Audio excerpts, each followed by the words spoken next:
In this lesson, we're talking about logarithmic functions, and logarithmic functions are the inverse of exponential functions. So you'll see a very close relationship between exponential properties that you learned in Algebra 1 and Algebra 2 and properties of logarithms. So one thing that I want to stress to you is that when we're talking about the logarithm and when we're talking about the exponent, the base, notice, is the same. So that's an important point, is when you're rewriting a logarithm into an exponent or taking an exponent and writing it as a logarithm, the base is always the same.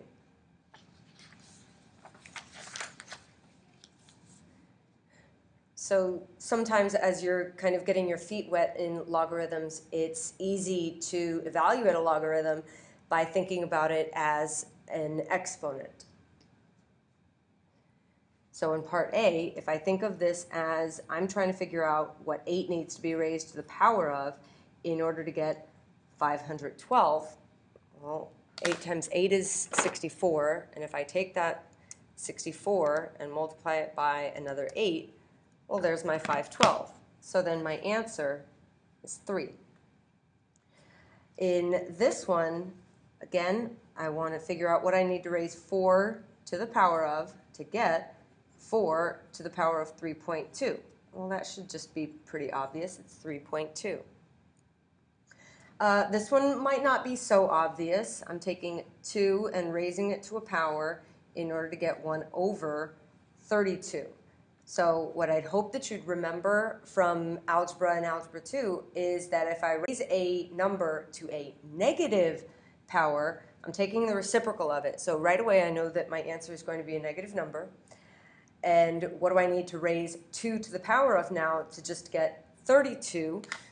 Well, 2 times 2 times 2 I know is 8, times another 2 will be 16, so times another 2 is my 32.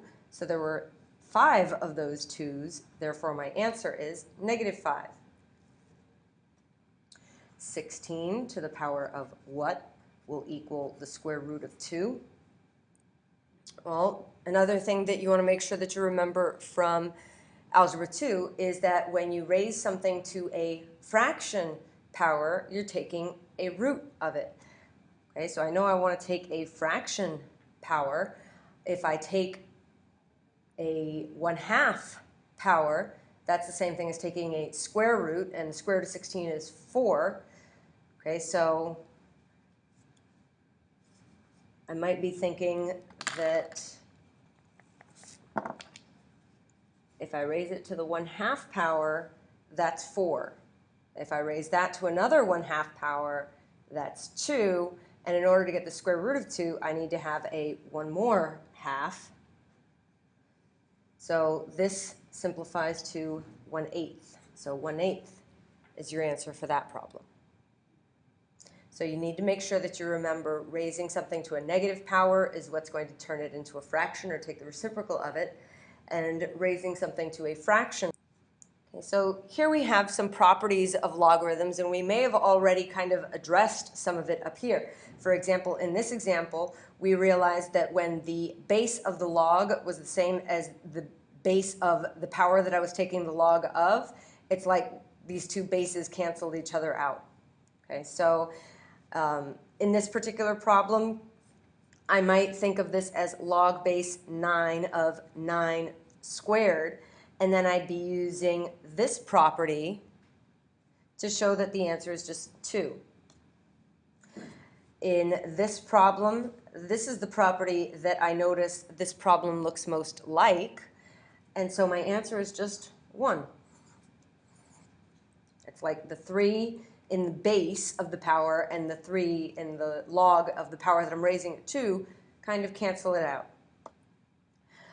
In your calculator, the logs that you can frequently take in a standard scientific calculator is a common logarithm and a natural logarithm. The common logarithm is the log button in your calculator, and the natural logarithm is the ln button in your calculator.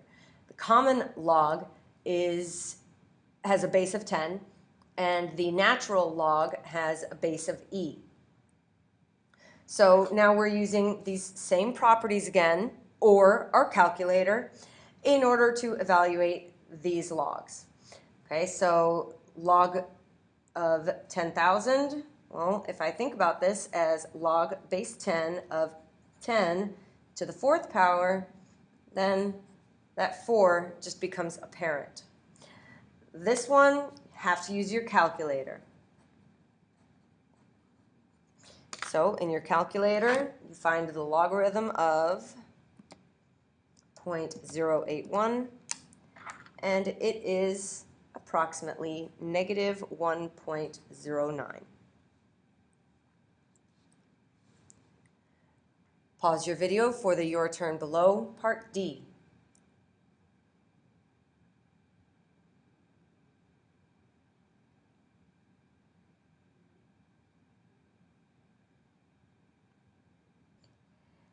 Taking the natural log, again, either you're using the rules or you're using your calculator. For Part A, you must use your calculator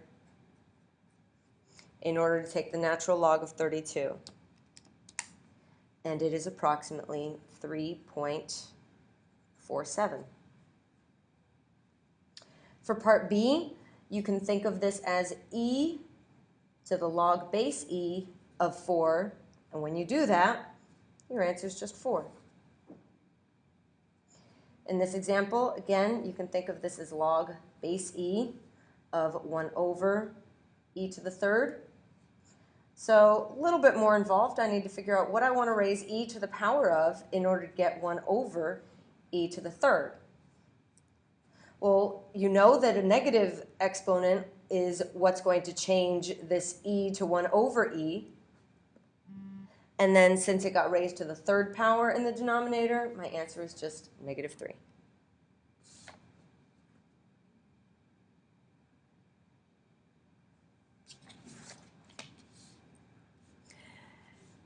In this lesson, we're also graphing logarithmic functions.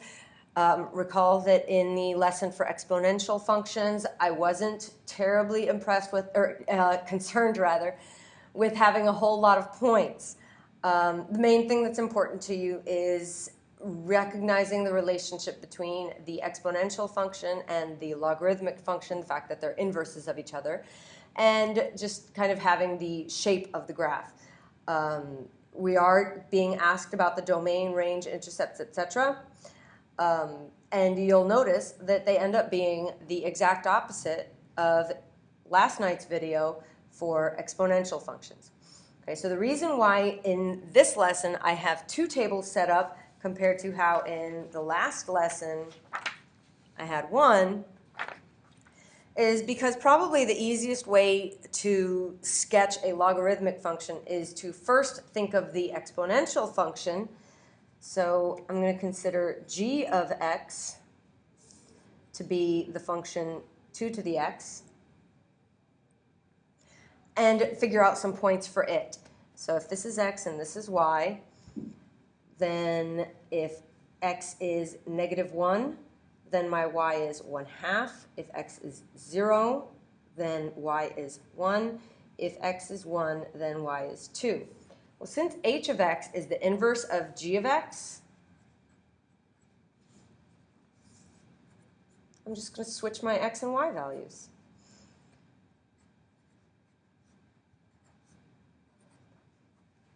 And then graph it. Okay, so 1/2 comma negative 1, 1 comma 0, and then 1 comma 2. Or 2, I'm sorry, 2 comma 1. And so our graph looks like this. That's about the degree of precision that I'm requiring. Okay, it's asking about domain now. The domain. Notice that it looks like it's approaching 0, but it's never actually going to hit it, and then towards the right, it's going infinitely towards the right. My range Notice the arrow going infinitely down. Notice this arrow going infinitely up. My range is negative infinity to positive infinity. My intercepts, I have an x-intercept, 1, 0. I have no y-intercept. My vertical asymptote is x equals 0. My end behavior is that as x approaches, and this is where end behavior gets a little bit interesting. In most of the functions that we've dealt with, we talk about how as x approaches negative infinity, what's happening, and as x approaches positive infinity, what's happening. But in this graph, x isn't approaching negative infinity. Notice that the left boundary of my domain is 0. So that's why we would say as x approaches 0, f of x approaches negative infinity. And then as x approaches positive infinity, the right boundary of my domain, f of x is approaching positive infinity. Neaten this up a little bit.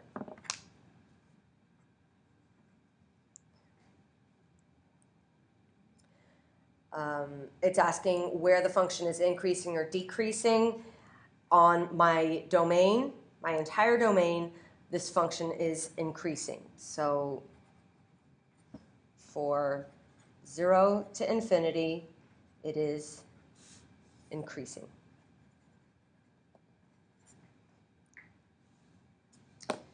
And I honestly don't know what this was before I photocopied it. Let's call it 1/3. Okay, so if my g of x is 1/3 to the x, let's consider some xy values for it.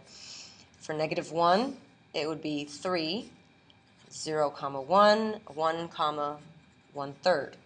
This is my g of x. And this is f of x.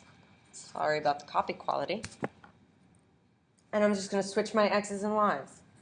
So 3, -1, 1, 0, 1/3, 1. And then plot those points. So 3, -1, 1, 0, and 1/3, 1. And you see the difference between the last graph and this one. And once again, we're asked for some details about that graph. So my domain, again, goes from 0 to positive infinity. My range is from negative infinity to positive infinity. My x-intercept, again,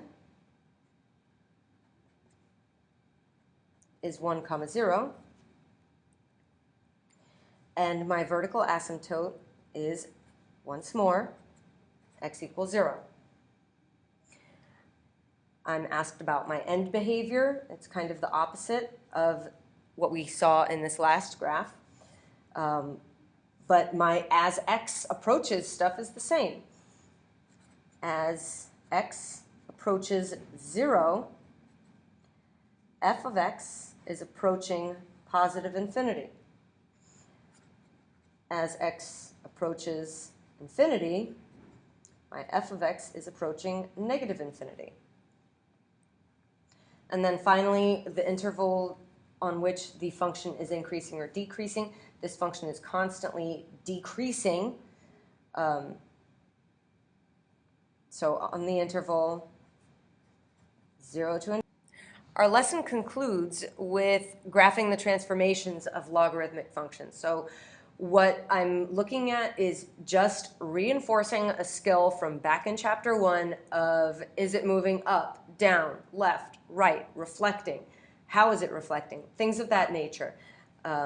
In these particular graphs, notice that these are transformations of the natural log. E is a nasty, nasty number, and I am not interested in graphing multiples of a nasty, nasty number. What I'm interested in is your awareness of how a graph is going to shift. Okay? So if I consider that my f of x looks like this,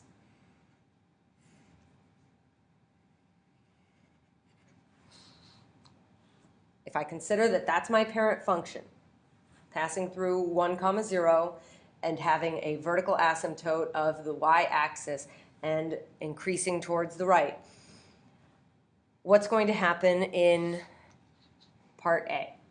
What I'd hope that you'd notice is that this 6 is an h value.